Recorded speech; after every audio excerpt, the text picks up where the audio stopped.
Yani bu süreç Kürt artık demokratik yöntemlerle Kürtlerin haklarına ulaşması sürecidir.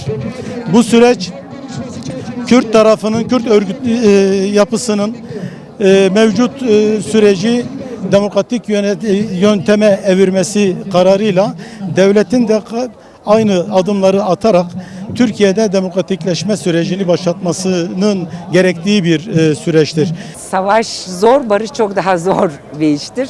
Onun için özellikle Kürt halkının ve Türkiye emekçilerinin sürece sahip çıkması, her türlü provokasyonun önüne geçmesi bir anlamda barış sürecinin sağlıklı yürütülebilmesi için gerekli diye düşünüyorum. Bu sürecin diğer barış süreci gibi olması taraftarı değiliz ve her şeyin karşılıklı bir şekilde olmasından yanayız.